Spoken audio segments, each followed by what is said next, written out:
In the world of entrepreneurship, your mindset is the secret ingredient that can make or break your success. And mindset is a powerful lens through which you perceive challenges, opportunities, and setbacks, and shapes your entrepreneurial journey for the good or for the bad, depending on what mindset you have. But what exactly is this mystical mindset everyone talks about? What is it that will keep you going when the going gets tough? What will help you get back up when you're pushed down? So imagine having a growth mindset, a superpower that propels you forward towards your goals and financial freedom. This mindset that fuels your belief that your abilities can be honed through dedication, effort, and relentless learning. It's the rocket fuel for resilience, adaptability, and turning failures into stepping stones to soar higher. But there's one mindset shift that will unlock the floodgates of confidence within you, bidding farewell to self doubt and embracing unwavering faith. It's time to acknowledge your unique strengths, celebrate past triumphs, and reframe failures as golden opportunities. So, today I have my friend Lisa here with us to share what mindset is when it comes to business, why growth mindset is important for success, and the one shift you need to make to become a confident entrepreneur. And I know you're going to love her. Lisa Garber is an avid meditator, CrossFit enthusiast, and a former psychotherapist turned life coach. With 25 years of experience, she has seen the main roadblocks to success, whether it's a fear of pursuing your passion, not feeling good enough, or putting everyone else's needs ahead of your own. She serves heart centered women who are stuck and getting into their own way when it comes to starting and growing a service based business. She is trained to help you find yourself, your direction, and a sense of personal fulfillment in all aspects of your life. She's also very skilled at getting you unstuck and moving confidently toward your goals.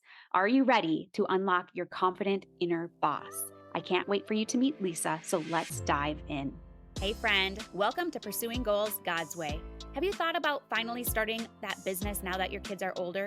Do you ever stay awake wondering how to mesh your passions into purposeful work? Do you have big, ambitious goals but feel overwhelmed or even unqualified to pursue them? Hey, I'm Gabe. Not too long ago, I longed for the confidence to start an online business. I just wanted to make a difference outside my home bubble using my gifts. But I kept telling myself that I wasn't good enough. I didn't know enough, and I didn't have enough time. Until I realized something huge. My kids need me to be their example, and they need to see me win. And yours do too. In this podcast, you will learn how to clarify your goals, plan with purpose, and ditch your distractions. If you're ready to make an impact and an income, all for the glory of God, then you're in the right place. As an avid runner, I believe life is one massive marathon. It's up to you to run your own race and to finish it well. So lace up those running shoes, pop in your earbuds, and let's do this thing. Hi, Lisa. Thank you so much for hopping on Pursuing Goals God's Way with me. I'm really excited to get into the conversation today.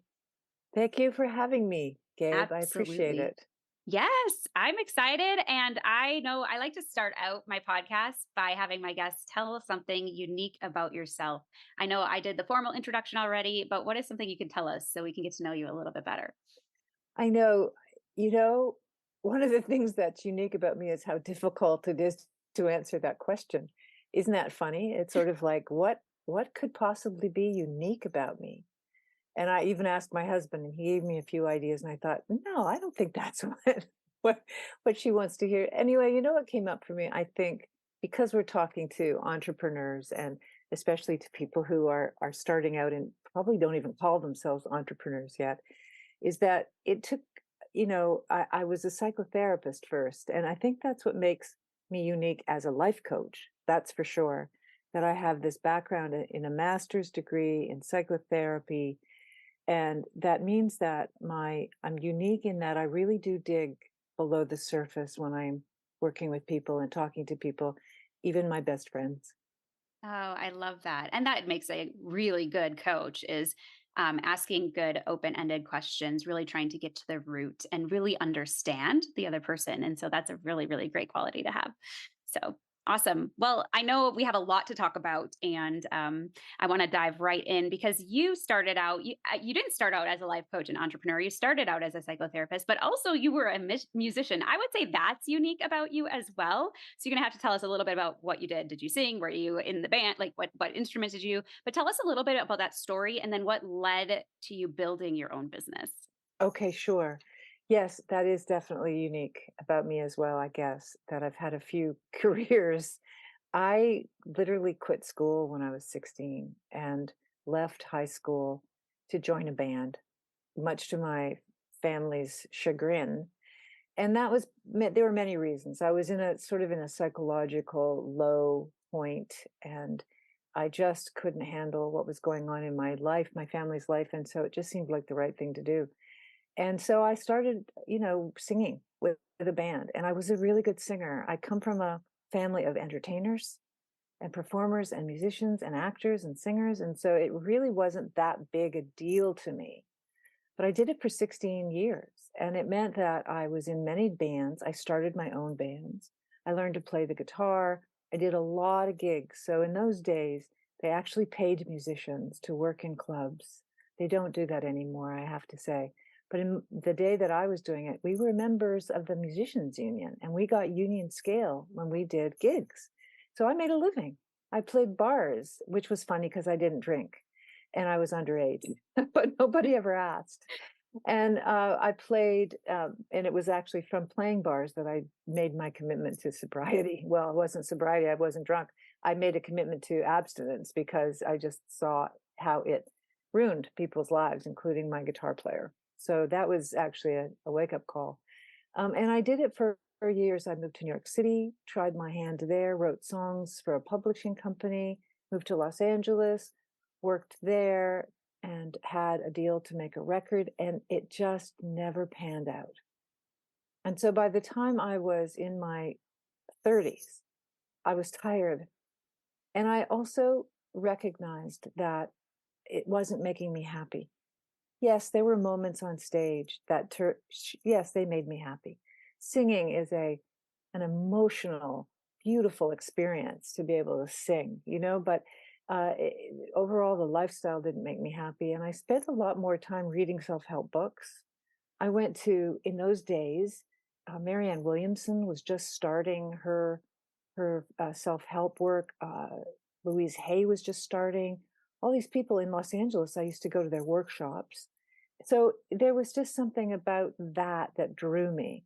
And by the time I came back to Toronto, which is where I live now and where I was from, I was just tired. So I didn't know what I wanted to do though.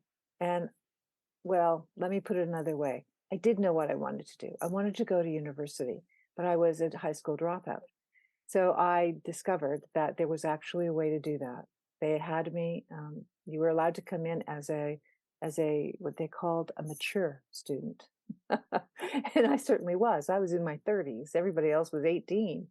I was a mature student. I entered university. I spent 7 years in university. Got my undergraduate. I got a graduate degree in psychology and religious studies.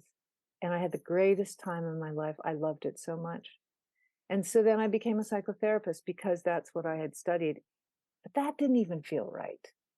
And Mm. then one day, someone from, oh, but for your audience, I think they'll be interested to know I considered working in an organization where I had done my internship in my graduate year and decided I didn't. I needed to be on my own. And so I decided I would build my own practice, which is another way of saying be an entrepreneur. So I did. I built my own coaching practice, sorry, my own psychotherapy practice, and never quite felt right until this woman came in. She was a referral. She had had one session with me. In her second session, she brought in an article from East West Journal, which I think now is called Yoga Journal. And in it was this woman named Cheryl Richardson. And on the cover, it said life coach. And she looked at me, this client, and said, "Did you know this is what you do?" And it was like, honestly, angels made a noise in heaven. It was sort of like, "Oh, are you kidding? Life coach, yes." And I immediately found a place to be trained and became one of the first life coaches in Canada.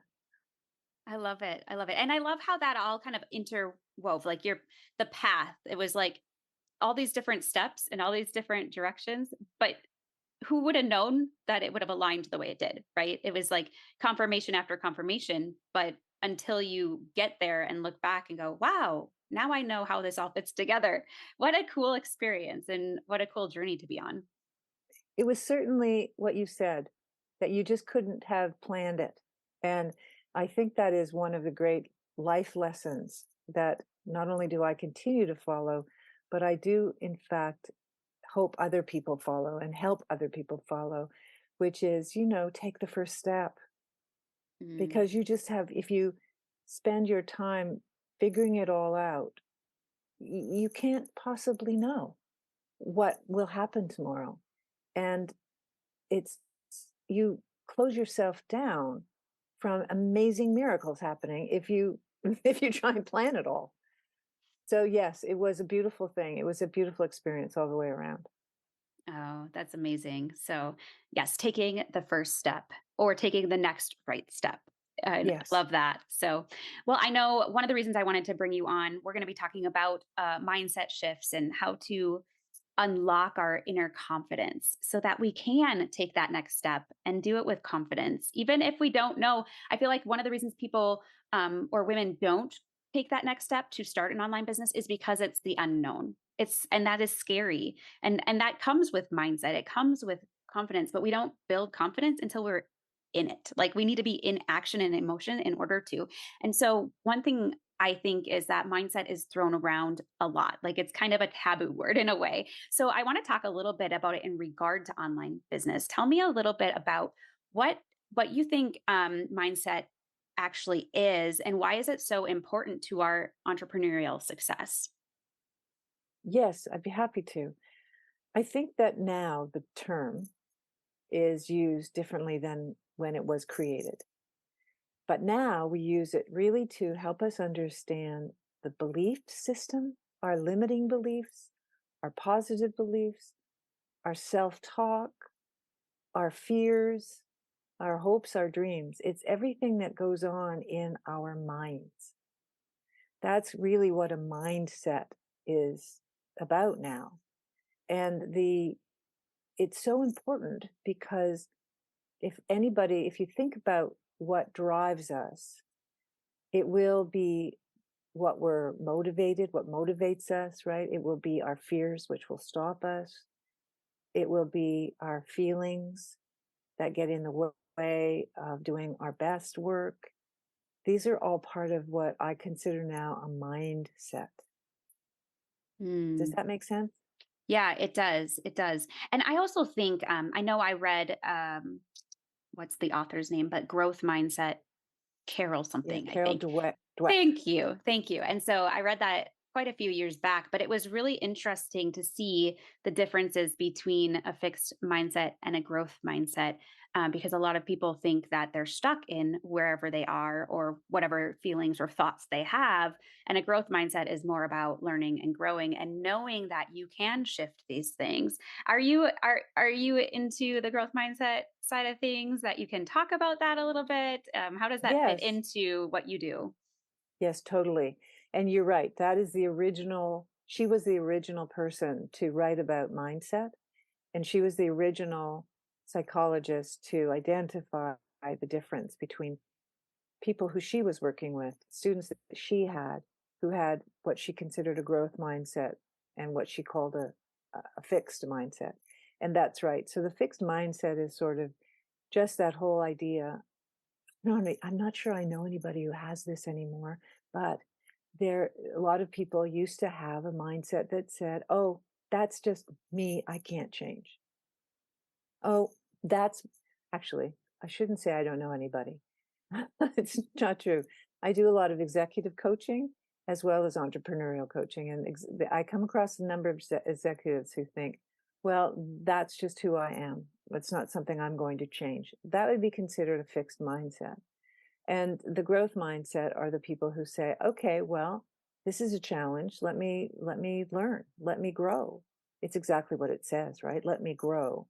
And that, I think now more than anything, really covers the majority of people who are doing any kind of independent work as entrepreneurs. I think that they all generally have a growth mindset, or they wouldn't be getting into something that takes consistency and persistence and and all the things that, right, that growing a business takes. I think that most people really do follow the growth mindset. And so I work with people who believe that they can change. Very good. And that's really, we're just working on unlocking the belief system and the feelings and the behaviors and the habits that have them stuck. Mm. So it looks like they're not growing and it feels like they're not growing. Yeah, I think what you're saying can definitely resonate right now, because, well, and also when you're talking about the fixed mindset, I think about, so I love personality tests and finding out what our strengths and weaknesses are, but I feel like that can become a fixed mindset where it's like, well, I'm not good at this, so I just stay in my box. And I hate how personality tests put you in a box, right? Because the growth mindset says no, you can develop these skills, or you see your strengths, but now you can build on them.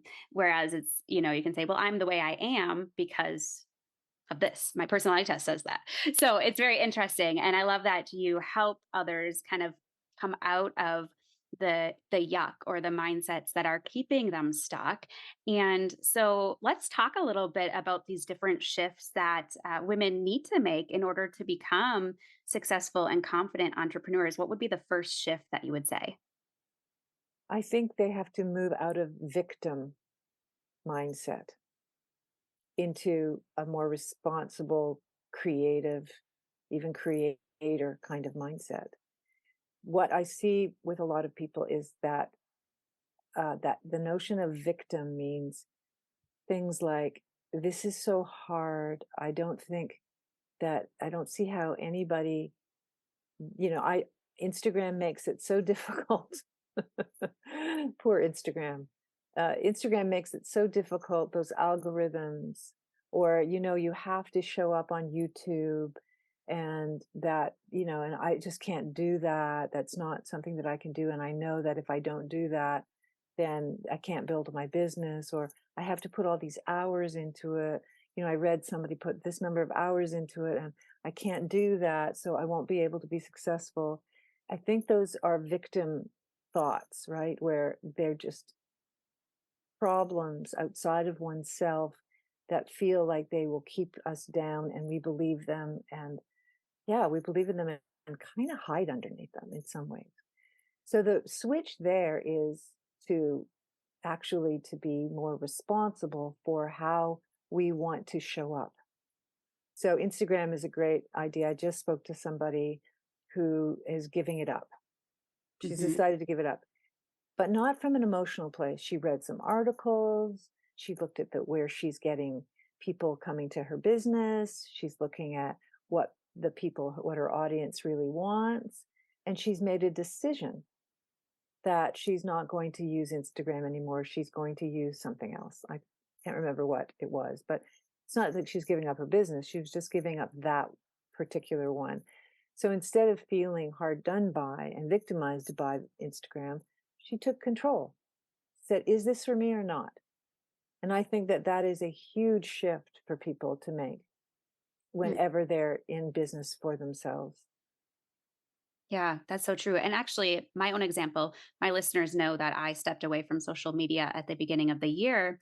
But, part of me was like, I feel like I'm spending all this time, wasting all this time doing this, and I don't even like it. Like, I don't want to be Yeah. on social media. I don't want to compare myself to others. I don't want to think I have to build my business here. And so I said, I'm going to experiment and I'm going to walk away. And it was a little bit scary because you're taught as a new entrepreneur, you have to be on social media. It's the only way you're going to grow. And for me, I was like, well, the algorithm is so short lived and you're seen for a second, it's just a blip, so how can I make it work? And at first it was scary, but then I'm noticing my numbers are growing and things are happening, and maybe it's because I'm taking that focus and putting it somewhere that's even a bit more appropriate for where I'm at in my season. And so I love that example. And I could have just sat there and gone through the motions and gone, well, I have to do this. So I'm just going to, that almost is a victim mindset too. It's like, well, I have to do this. So I'm going to do this. And, there's no other way. So you're stuck. And rather than that, making that decision and saying, nope, this doesn't feel right. This isn't working for me and my business. So I'm going to make that change, whether it's scary and I don't really know what's going to happen, but I'm going to do that.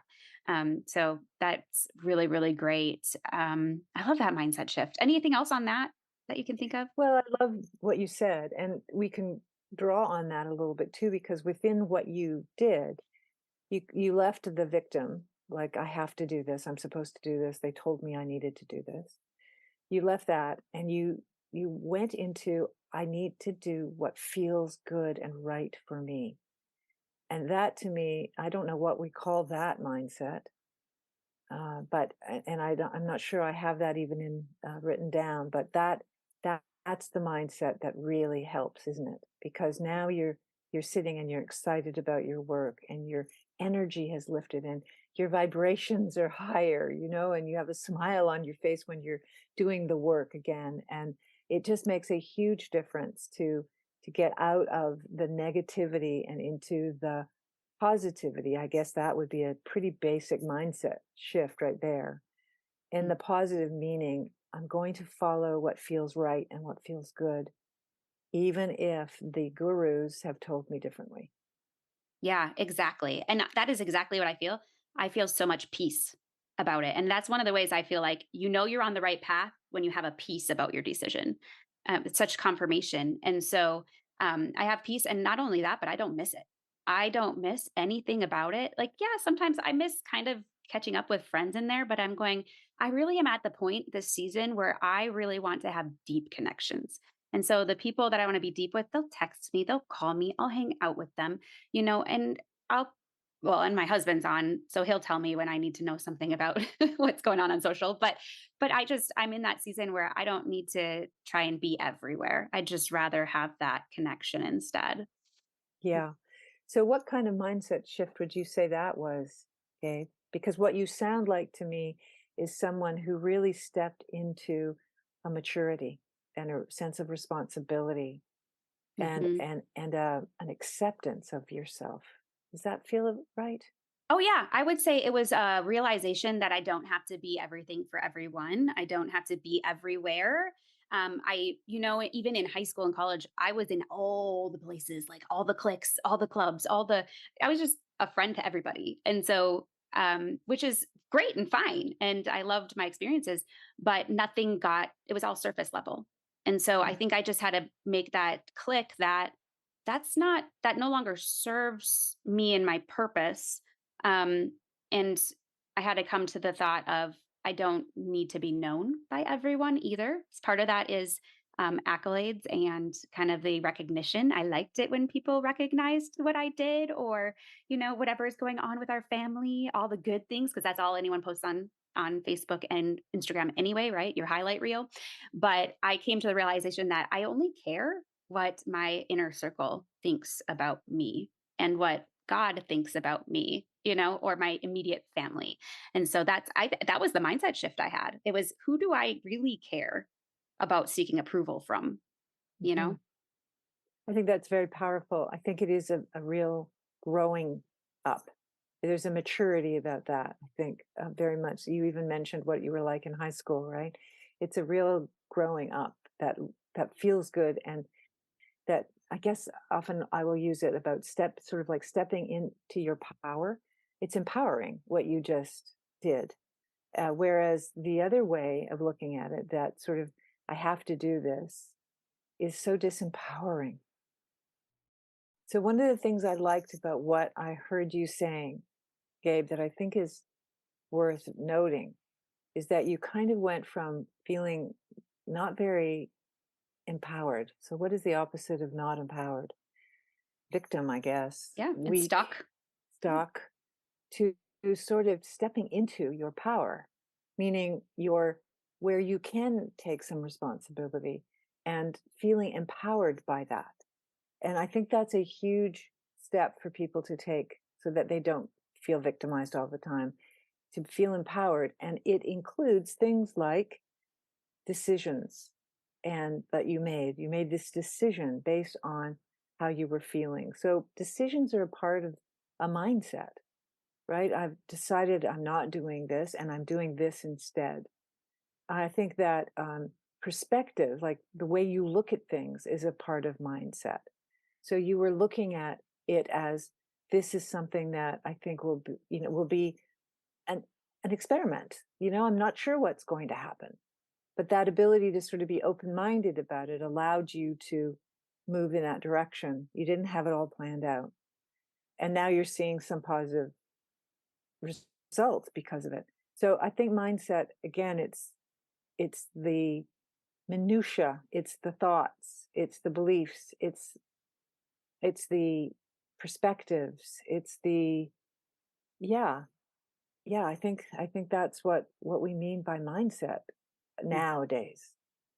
We are always looking at the fact that people who are doing work, who are listening to podcasts, who are being coached, who are growing businesses, that they're naturally going to have a growth mindset. I think that's sort of just the bottom line now.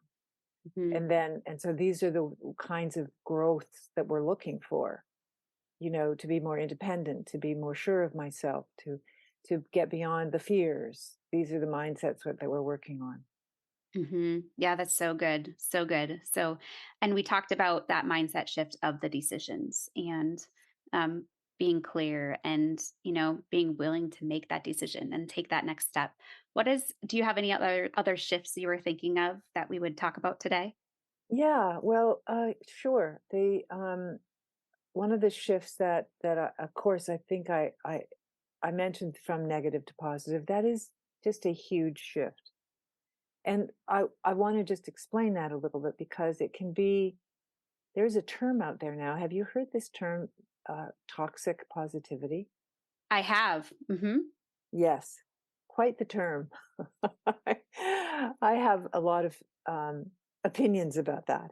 But the idea is that people really think that people are, making everything good when it isn't good. And that's not what we mean by positive from negative to positive. This is what we mean. We mean that the world has both, right? That is the way the world exists. We know there's good and bad. That's how energy exists. There's positive, there's negative. Yin and yang. We there's just every way that every culture has a way to explain how up and down there is, right? There's always two ends to a pole. And so when we're focused in the negative, we see the negative. It's a bias that we have. And it's very human to be seeing things that are negative because as it keeps us safe, right? You want to look both ways. You want to be careful with everything that you do. So we're often looking for the negative and it seems easier. In fact, there's studies to show it's easier than looking for the positive. But guess what? At the same time that the negative is happening, there's positive also happening. And what we learn to do is shift our mindset to start mindfully looking for the positive, reminding ourselves the positive exists, and saying to ourselves in every day, what went well today? What am I enjoying today? What do I like about sitting down and writing this blog today? How do what is good about what's going on? So we're looking and piling. In the beginning, it's not easy because we have this negative bias. But over time, it starts becoming easier and easier. And as we get better and better at also noticing, so that's what I mean about the toxic. It's not toxic when you recognize that there's both in the world, right? We're not saying there's only positive. We're just saying, hey, there's also positive. So let's go and focus on that because it shows that we have more momentum when we're more positive. We have better results when we're more positive. We enjoy ourselves more when we're positive. And that is a huge shift that I think everybody can make. And they can start that today around the dinner table. What went well today, everybody? Because news isn't news, it's bad news. So let's Yeah. talk about the good news that happened today. I like it. I like it. Well, and something that our family does, we need to get back to it. It's been a little while, but on Sundays, usually, because Sunday, most likely we have a family meal at dinner time because everyone's around because others activities here and there all throughout the week.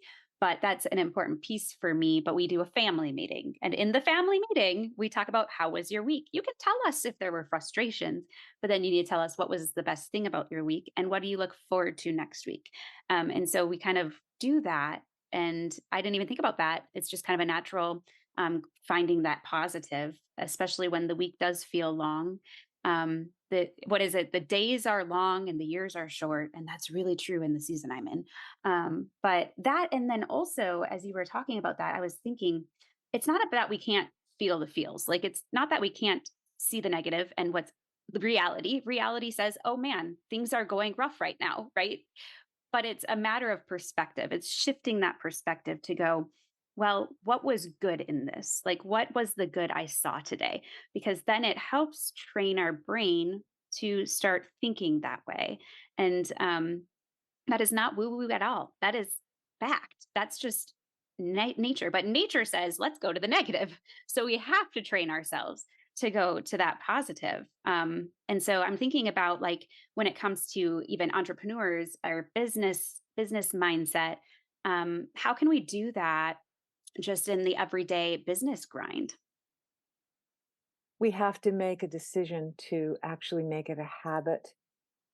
I I suggest to people writing it down on paper like in a journal, where at the end of every day, you sit down and you say, "What were the 5 things that I did really well today and that I feel good about?" And this includes the building of confidence right there. What are the 5 things I did today that I feel good about and that went well? And sit down and really actually write them out in a journal. And you can explore them more if you want, or just make a bulleted list. And then tomorrow you do the same thing. What went well today in my business? What do I feel good about? What did I do today that I feel good about, that I'm proud? And then you do it the next day. And then on the weekend or on a beautiful Sunday, when you're sitting around, you open your journal and you read the good things that happened during that week, what you feel good about. So you get the positive perspective and you get some confidence as well because built you've built the muscle to say, there are things that I did this week that I feel good about. And that is the key to confidence. I think we were going to talk about that today too, about confidence, is that your confidence doesn't come from looking forward. It doesn't come from the ideal that you're going after. That's the vision, that's the ideal, that can motivate us for some people it feels intimidating, but looking and what's the word? Measuring yourself towards that ideal, you come up short. Naturally, you're going to come up short. So that's not how you build confidence. You build confidence by turning around and looking at how far you've come. Mm. That's the key to confidence. So every day, if you look at your day, how far did I come today? What did I do that I feel good about? What worked today? And tomorrow I do it. And then 3 days, and before you know it, you're beginning to realize, wow, I'm good at what I'm doing. I've done some good things this last week, 3 weeks, month, 6 months. That's how you build your confidence. I love that, and also just the power of writing it down. There's a power to pen and paper, I think, but what you're saying is you're kind of keeping a log of what went well and what you accomplished, just the even just the tiny thing. Because sometimes when we're looking for it, we might have had a really bad day and it might be hard to find something, but we can find something. But when we piece that all together, I see that as when we look back at it, we see our progress because that's what stumps a lot of entrepreneurs too is when you're working and you never see the progress or the results aren't showing up directly immediately, it's hard to keep going and you start feeling stuck. But what you're It's so saying true. is that you're building that confidence by creating this log of all these things that went well or things that your strengths or wins or whatnot, the good, and you can go, wow, huh, I'm really come a long way. And that's kind of the That's growth mindset exactly it. too. Yeah, that's exactly it. And that is, and yes, we have bad days. And again, it's that ability to see what was okay in those bad days. So maybe it's I got out of bed. Hmm. I feel good today. What do I feel good about today? I got out of bed even though I knew I had to do some difficult things, right? I managed to eat a good dinner even though I really wanted to just eat potato chips. We're not logging, I won the Pulitzer Prize. That's not what we're logging. We're logging the little tiny things that we do every single day that create a life and that build momentum and that make us feel good about ourselves. Yeah. And one other thing that I'm thinking when it comes to business, something that I do, um, and now I feel like this relates to exactly what you're saying with confidence, and it does build my confidence. Every once in a while, when I get a message from a student or a coaching client, and it's just like really good feedback, or you really helped me open up my eyes to this, or I just so appreciate you, or whatever. I will. I have a folder on my computer with some of those like screenshots or whatnot, but sometimes I'll post it where I can see it so that when I'm having that bad day, when I'm like not motivated to do the work, or it just feels hard. If I look at those things, I go, wow, I am making an impact. Maybe my message does matter. Maybe my business is good. And it helps keep me going in those tough places. That's a great thing to do. Absolutely. Love that. Hmm. Paste all your testimonials up on the wall for those moments when you need them. I completely agree. I think also, as you said that, it made me realize that we don't do that enough for people. We don't acknowledge people enough because if you think about it, I mean, if I send, an email out to a few hundred people and I don't hear one response, I think, did anybody read it? And then, 3 weeks later, somebody will say, oh, that email you sent about blah, blah, blah was so good. And I thought, what? Well, couldn't you have said something? It's like, Totally. so so it reminds me of, what, I try and what is the thing, you get what you give, what you put out, you get back. Yes, we need to be acknowledging. By the way, acknowledging is a coaching skill, and it is about being able to say, I read that email and it helped me understand something. Thank you. It's sort of acknowledging how that how something helped you, as opposed to just praise, which is, hey, good job. So as we acknowledge other people, also, yes, perhaps acknowledgement will come back. And yes, it's very, very nice. It just doesn't happen very often, my experience. Maybe you're getting more than I am, but I just find sometimes like, is there anybody out there? I think that's a Pink Floyd song. Is there anybody out there? Right, right. Yeah. Well, we tend to uh, give feedback on the negative way more than we do on the positive, right? It's There like, you well, it went go. well, it was great. But then when you have a bad experience, you're going to tell the world about it. I mean, you think Yes. about the reviews and all the things, and so it's harder. It almost is kind of that mindset shift in itself of, oh yeah, I should let them know what this meant to me. Yes. And even I think about it just in general because one of my big passions is to let people know that I care about them. Like I want to be a servant. I want to serve. And I'll keep thinking, oh, I need to send a card to this person, just a snail mail. It just what would be meaningful for someone that not an email. Email is just everyone emails. So if I sent a snail mail card, they would really know I'm thinking about them, or just things like that. And I need to get better at that myself. But that reminded me of that, and I don't know why I was Yeah. going that way, but No, I love that. That's right. I think we may have gone off track a little bit, but we are talking about how do we feel good. And if we know what makes us feel good, then it's always good to be giving that to others yeah, if yeah, I it like makes it. them feel good. Yeah. And then And we feel good because we help them feel good. well, I think it builds our confidence in that in itself too, because we feel like, well, that makes a difference. Yes. And it just so that positive feedback can help build our confidence as well. So super cool. I love this. That we totally went off the questions, which I told you might happen because I just get into the conversation. I just want to dive in and get to know all the things that you know. So I know we're kind of going to be wrapping up soon here, but as far as confidence and really unlocking it, do you have any other pieces of advice for listeners today, or anything else that you wanted to share about it? Let me think. Yes, there is one other tool that people can use, an exercise that I give my clients all the time. And it is a longer version of the what went well and a slightly different perspective. And I call it a belief narrative.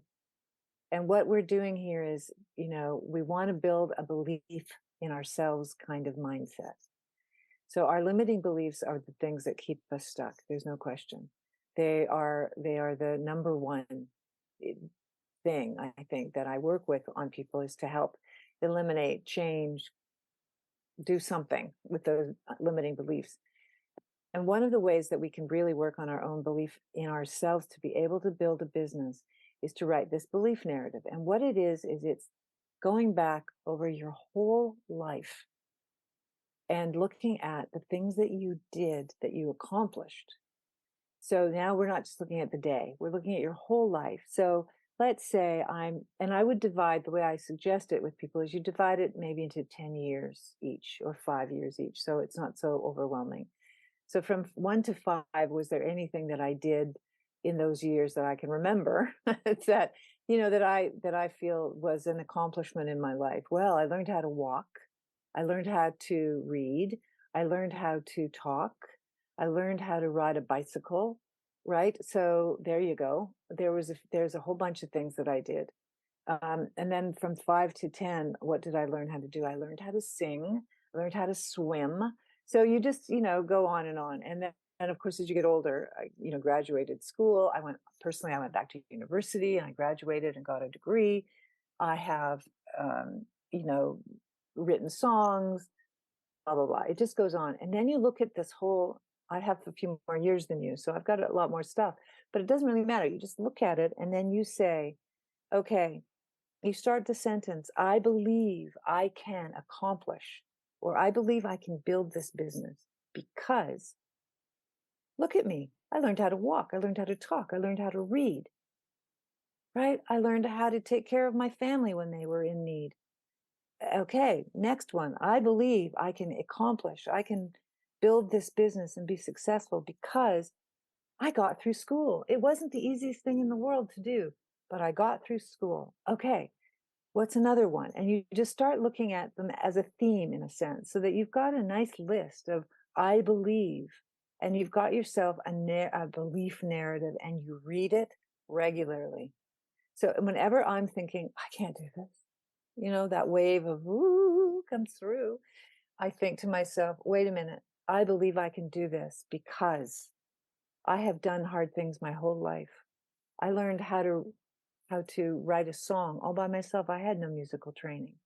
I learned how to go back to university and I got scholarships at that university. I know how to do hard things. I know how to put my mind to something. Okay. And all of a sudden I'm thinking, oh, I can do this. At least I can do this one thing that's in front of me to do right now. I can do. So it's a very powerful tool to have at your disposal. Again, reminding you of what you've already accomplished. And we forget. We just simply forget the things that we did. Learning to read, for someone who cannot read, learning to read is a huge accomplishment. And we just take it for granted, right? Learning to talk, for someone who cannot talk well or can't talk at all, we take these things for granted. And these are gifts, right? These are beautiful things that we've experienced in our life. And I love this narrative to go back and include all of those things to make you realize you're just so much more capable than you allow yourself to think. That's such a great way to wrap it up because that's powerful. Just being able to look. Sometimes I don't even remember what happened yesterday, let alone so taking that time to reflect and look back at each. Even I think as a mom, like a lot of my listeners are moms. I mean, just think about what you were capable of in even childbirth or raising these kids. And holy cow, you are so much more capable than you think. And you should be so proud of what you do because that is your first and foremost mission is to raise these kids to be amazing adults and that is a hard well it is the hardest job in the planet. It So is the hardest job. I coach a lot of moms, and I know it's the hardest jobs. I think I told you I wrote a book. Maybe that could have been unique about me when we started oh yeah. about, yeah, how to be a mom without losing yourself, right? It's the hardest job in the world without a question of a doubt.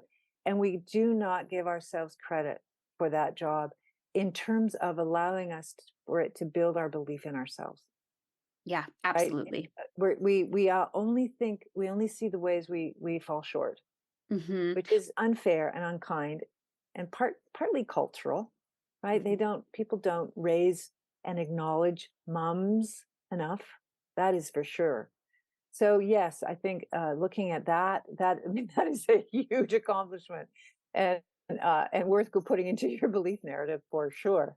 Yes, yes, absolutely. I was thinking, yeah, we don't get accolades. Our kids don't like come up and clap for us when we make lunch or something, so that's probably a part of it right there. We don't get enough positive. But yeah, but you do have a freebie for my audience to help shift mindsets, and it's a guide that will help them kind of unlock that confidence. So can you tell me a little bit about it? I know I will link it in the show notes as well, but definitely tell us Okay. where to find it. Yes, good. Yes, it's called a beginner's guide to improving your mindset, how to show up as your best self in work and in life. And it just goes through talking about mindsets, a little bit about what we talked about today. It also talks about how you can do a reset. And I give you the 5 steps for doing a reset when you're feeling that you need to do something and you know it's your mindset that needs to shift. Sometimes that is the most important thing to shift. We forget, let's shift our mindset first and then see what else needs to happen. So, I take them through that, and, yeah, it's pretty. I had somebody help me make it look nice. I love it. I like pretty things, especially when Me they're too. pretty free things. That's so fun. Pretty free things. So, yes, I will link that in the show notes. So make sure to grab a copy of that. But I know listeners are going to want to connect with you. So, what is the best place for them to find you, Lisa? Well, email. I was gonna say Instagram. That works too.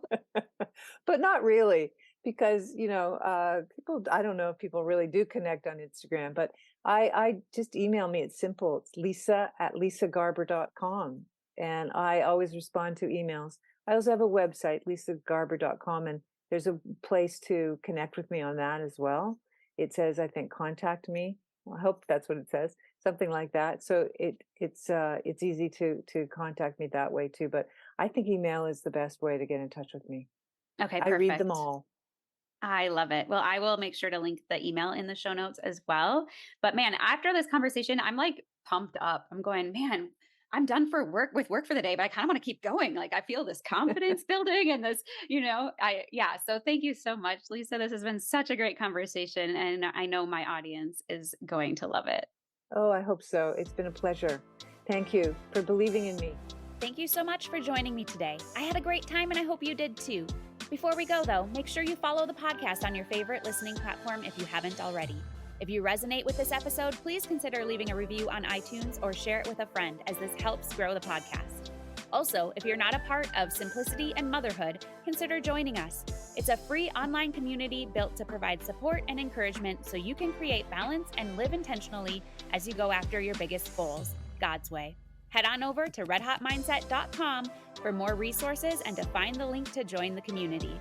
In all things I pray, you just run your race. I believe in you.